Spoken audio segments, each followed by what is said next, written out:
Ready? Ready. They're word wizards. I am so excited because it is the season of Halloween, and that's when this episode is releasing, and it's perfect because it's time to get spooky with fabulous Marie Still on this episode of Am I Right? So, welcome to the show, first and foremost. Thanks for coming on. Thank you for having me. Absolutely. And I just want to I want to read her bio. She'll explain her books, which is fantastic because she's got more than one coming out for us pretty soon here, actually. But let's get to know Marie a little bit. So she grew up obsessed with words in the dark and complex characters and how authors bring them to life. She now creates her own while living in Tampa with her husband, four kids, two dogs, and previously a very grumpy hedgehog. I think is the best intro ever. So, and I mean, We're All Lying coming out in March 2023, and then there's Beverly Bonfinch is Dead in September of 2023. But do you want to give just a little bio on what's coming out from you?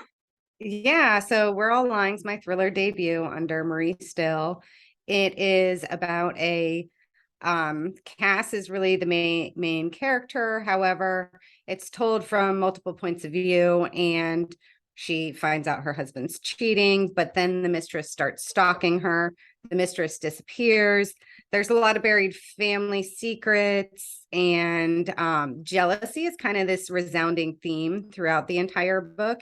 Not just jealousy of, you immediately think of fair jealousy, right? But it's in all these other aspects of life. So that's kind of the thread that ties it together. Beverly Bonovich is Dead. It's a little bit dark. There's darker themes, more emotional themes. Deals with mental health care in the 80s, and has a very Mm. quirky main character, Beverly, who I actually absolutely loved writing. But it really veers more to women's fiction and is more about Beverly's character arc than the typical things that you'd see in a thriller genre. And that's under Kristen Seeley. And then my third book, My Darlings, is about Eloise, who is she's head of the PTO, a fluent stay-at-home mom, and she's also a serial killer. And that's my 2024 release. Wow. Wow. And I have to ask, what made you decide to do three? Oh, excuse me, my phone's going off. Three books in one time period, and as your debut book. I mean, is it crazy for you? Have you found your rhythm for this? It is. And it's kind of like flying the airplane and fueling it as you're in the air, because when you're debuting, you have writer friends and you understand, but until you're like in it, you don't understand the behind the scenes as much as what goes on, and just especially like the editing process, right? So once you finish your book, you are not done with your book or even close. It goes through several rounds of editors, several rounds of different types of editing, and debuting twice ish in 1 year, that means I'm in a constant editing cycle, right? So one's finishing developmental and one's going into copywriting. When you're writing, you're Wow. living your characters' lives, right? They are Yeah. in every aspect, you're thinking about them constantly. But when you're in the editing process, you have to kind of like bounce out of their heads and into other characters. So, really keeping their voice and keeping their attributes consistent to what you set out and what I set out to write them as, that's definitely been a challenge, but a fun one, because there's always something going on. Now we're getting closer to launch, so We're All Lying's on NetGalley. The influencer campaign's going. My publicist is constantly sending me new interviews or podcasts that I'll be. So it's a lot, but it's a lot of fun. It's a lot of fun. Yeah, and I'm glad you brought that up because I think very few people know just how much goes into it between, oh, hey, I have an agent and a publisher, and this book is being released at Barnes and Noble, Right. you know.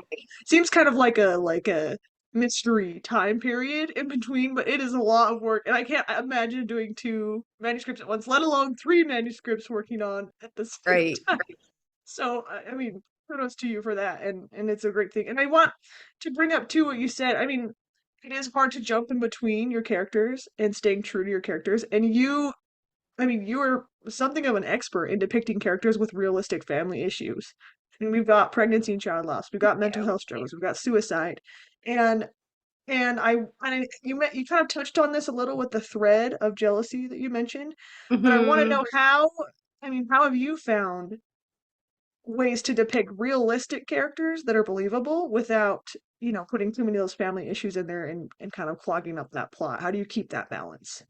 Yeah, I like to tap into my own experiences, whether they're things that I've experienced on my own or helped a friend through, right? So divorce and infidelity and all of these things there that are prevalent and we see every single day, or even social media has made this entire it's made a platform where people can present what they want to the world versus like what's really happening behind the scenes. They can like Yeah, curate their life, yeah. which leads to jealousy because people aren't getting the full story. So I tap into what I experience and what I observe. Mental health is really something that is very, very, very important to me. And you'll see it in a lot of my books, whether it's anxiety or bipolar or all these different disorders, and getting help for mental disorder and kind of normalizing, creating, treating your mental health the same as your physical health is a very important thing for me. Suicide prevention is also a cause I care very deeply about. In fact, part of my royalties always go to these different causes in the name of a few of my friends. And Amazing. so I think it's very important for me to portray these different feelings that when things happen, or whether you're battling an anxiety disorder, or whether you're battling some or other type of a disorder, that it's done in a really realistic way, because the feelings are very nuanced, especially with Mhm. family, because you can't choose your Mm. family, right? So some of us are No. very lucky and have wonderfully supportive parents or spouses, but not everyone gets that. And the way people deal with trauma in these family situations is super unique. And especially in take infidelity for an example, you always hear people say, well, if I ever got cheated on, I would never take him back. I would never forgive him. But that's not the reality. There are a lot of successful marriages that have worked through infidelity, digging into the root cause of what happens and really understanding that it takes two people and it takes work and it takes all of these different things. And then Beverly, the mental health system in the 80s was just an entirely different world. We didn't embrace it. It was kind of shunned and we didn't talk about it. Like, I have a cold and that's something that impacts me. Well, it shouldn't have the mental health issue, shouldn't have the stigma that a physical health issue has. And so to Mm. understand how it was treated, I actually reached out to doctor psychiatrists who were practicing it. My sister-in-law is a nurse practitioner in a mental health hospital. And so I just did interviews and really tried to understand how it was different then and how it's different now, Mhm. and portray it in the most realistic way, but not the way that everyone kind of says and thinks, right? Because we all deal with trauma, we all deal with families. Right. Every family situation is Yeah. different. And you really shouldn't judge someone on how they deal with these different aspects of their life, right? Mm. Yeah. One, this is an interesting platform. I think it's cool that you've used this genre and this writing to kind of normalize that and also prove that these characters with these struggles that they're going through, I mean, they have some tough things that happen to them Right. and they're still fighting, right? And they're still like pushing through these impossible obstacles with or without the mental struggle of it. And I think that's really interesting because it's not a book about, well, this person has a mental health issue and that's the horror of it. It's they're despite this, they're pushing through. And I find that really Yeah. fascinating. Really good way to Yeah, exactly. And sometimes these these things happen to us, right? And it changes our personality, Mhm. and we do things we wouldn't normally do. And then you kind of take a step back when you're out of it, and all the anger and the jealousy and the rage and whatever it is, or whatever you're dealing with, because you never know what someone's dealing with behind the scenes, it really impacts how they behave on the outside. And a lot of times people will get judged for that. And I think having grace and having forgiveness for that is an important thing that we as a society should do, and understand that when we interact with people, we need to understand that what you're seeing on the surface might have some underlying things that are causing them to behave this way. Yeah. And we see it, like, especially in crimes of passion, right? Do I advocate for going and murdering your spouse because they cheated, or murdering anyone for something? Absolutely not. But we do, it is a realistic part of life where you kind of snap, and people will snap and they'll do things that are just so out of character. And you observe that and write it, and that's fascinating to me. I love that. So thank you for that. I mean, that's exactly the kind of answer that we're looking for. So, and with that, with building characters, as a writer, one of the things, even in my own writing, that I am constantly thinking about is pacing, right? And keeping their interest without giving everything away. And then, but you've also got the other side of that pendulum, which is not telling them enough and either frustrating them or boring them before they can get to chapter 2 or 5 or 10 or whatever chapter they're on.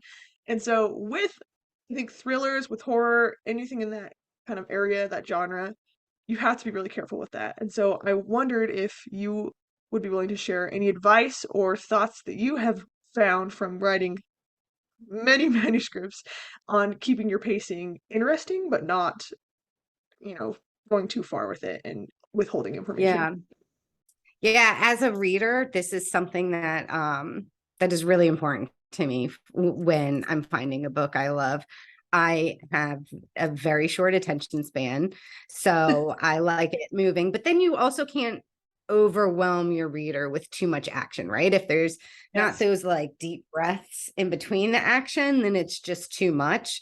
So like shorter chapters, and as I approach every single scene, I'm really analyzing the scene and saying, how is this moving the plot forward, and what details within this scene, from setting what room they're in, to setting their dialogue, to setting what they do, and interweaving those so it's not chunky. Like when you write chunky, that really Yeah. slows down the pace. Where if we're in a room, for an example, and you pause and you're like, okay, well, in the room there was a couch and this and this and this and this, and you kind of describe it, and then you dive into the characters interacting with it.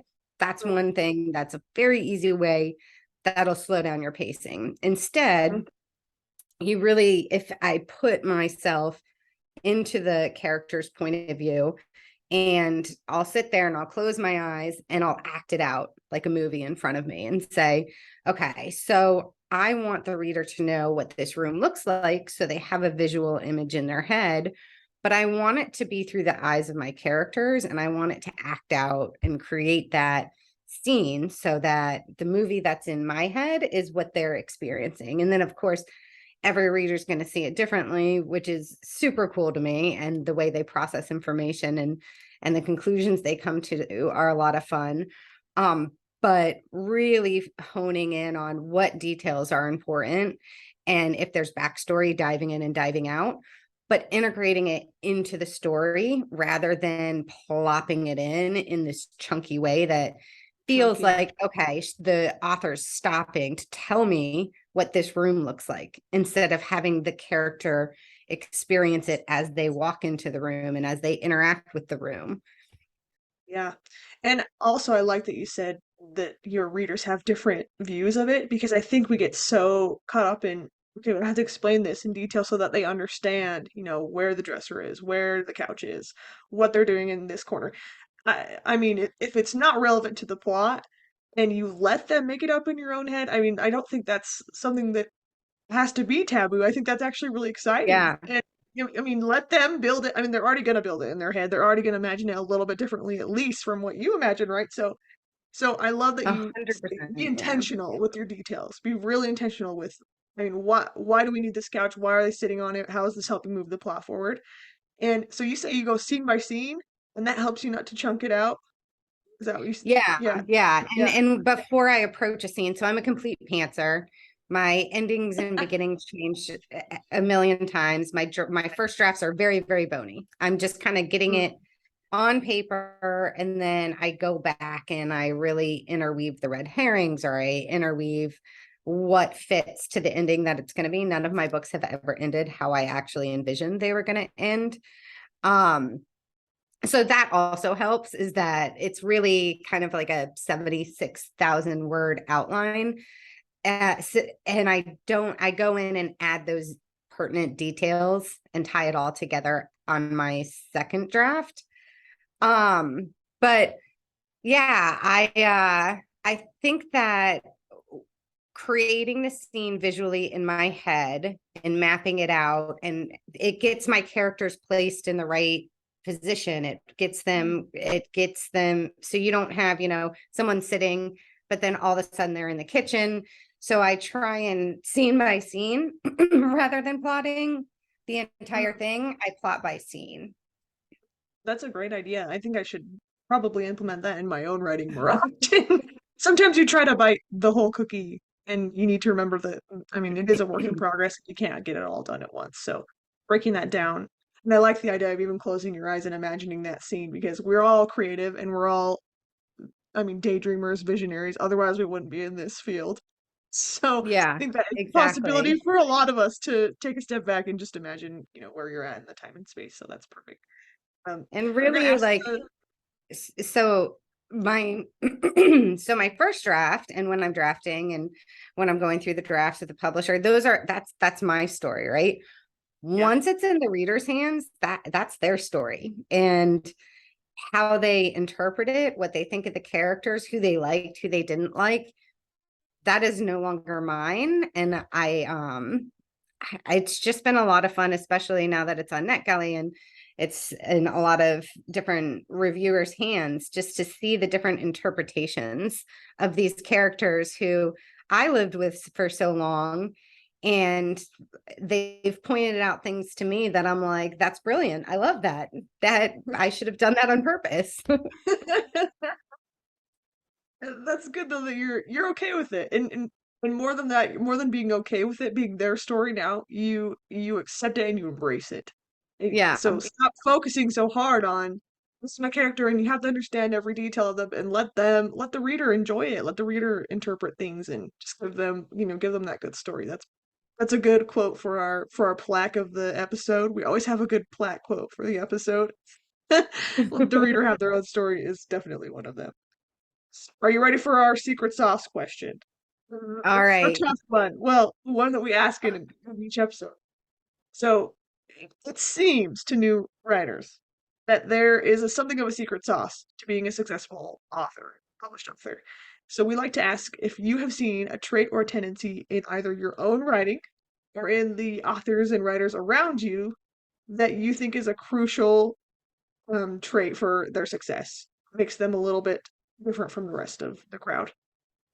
Yeah, I think that for me personally, I read in my genre, and I've been a fan of domestic thrillers, horrors my entire life. So understanding the nuances between the different successful authors and reading within my genre has been very useful. However, understanding the craft and the why these things work and combining the two was really life changing for my writing. So, my started my first book and I'm like, well, I love stories. I'm a writer by trade because I'm in marketing and advertising and PR, and that takes a lot of writing. But the piece that I was missing was the understanding the why. And so studying the craft and studying craft books, and all the different different resources available. But I think it's really important to understand why it works for this author and to then take it and make it your own, right? So there's definitely things within domestic thrillers and within thrillers that are going to be key to, and they're going to be expected by the reader, and that's true for every genre. Romance is the perfect example. You put out a romance without a happy ever, an HEA. I don't read and write romance, so if I like mess this up, I apologize to all the amazing romance authors Good out so there. far. You're doing good so far. But if you don't have that, readers are not going to like it, right? So understanding what the expectations of the readers are, those kind of like key points, is very important. But then having the ability to make it your own so that you're telling your own unique stories. Understand the expectations and then make them your own.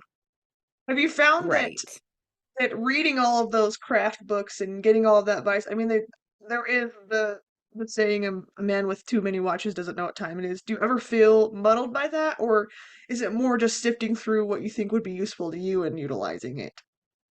Yeah, I think it's sifting through, and that's the same with editing, right? One of the things that is very, very beneficial, especially in my earlier stages of writing, is getting early feedback from professionals. Um, I did not wait until I finished a book to get a professional edit. I really, and not a proofread, so a developmental copy edit. I waited until I was halfway through because I didn't want to get to the end and miss out on learning opportunities. So I hired a professional editor to review the first half of my manuscript, and it was not to edit it for publication. So it was a totally different thing because I wanted to take these general things that I've learned through studying the craft and add context to it in my own writing and understand, okay, where are my blind spots? Because that's Mm, one of the hardest things really in writing or learning a new skill in any place, is that if you don't understand your blind spots, they're always going to remain your blind spots. So getting a professional to review it and teach me and show me, hey, you're really great at this, but you need to work on this. That, but with the context of, here's where you did it within your writing, it was really instrumental in for me in allowing me to hone my craft in a really fast way. mm. I love that. That's so good. That's so good. Just, finding what works for you, and I love that you didn't wait until the end, because it almost feels like it would be easier to accept that feedback, because I mean, it's always going to sting a little, right? It's always going to sting to get Yeah. feedback on what Yeah. needs to be changed, but to do it while it's still malleable, I think is a really crucial uh Right. Right.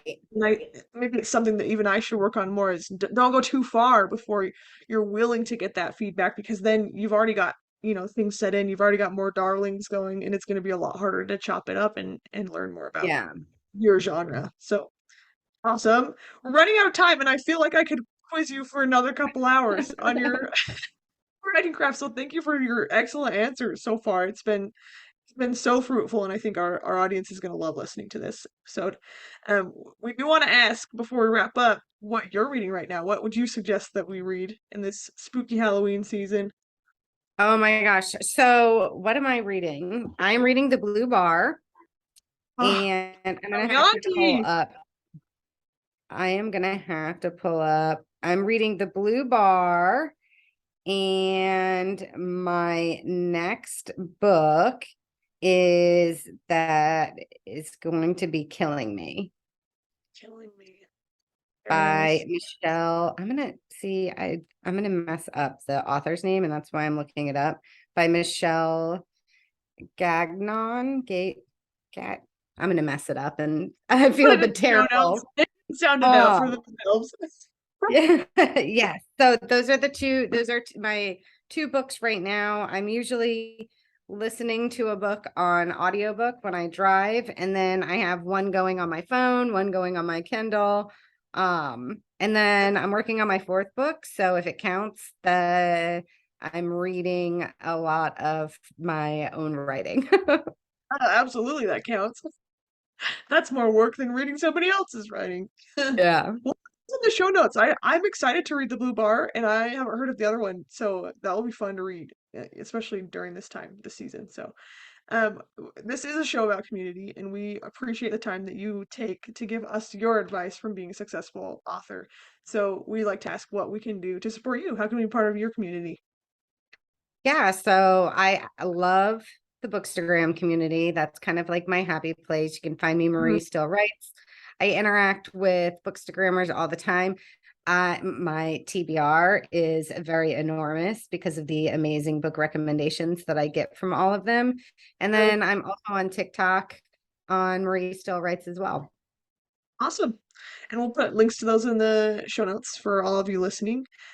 We just want to thank you one more time for coming on. It's been so fabulous, Marie, and I wish you success in all four of your books coming up and manuscripts you're working on. And you're definitely a rising star in this genre and this generation. So we're excited to see what you bring. So thanks for coming on. Yeah, it was great chatting with you, and thanks for having me. Absolutely. And for all of our listeners, our word wizards out there, right on. Dun, dun, dun, dun.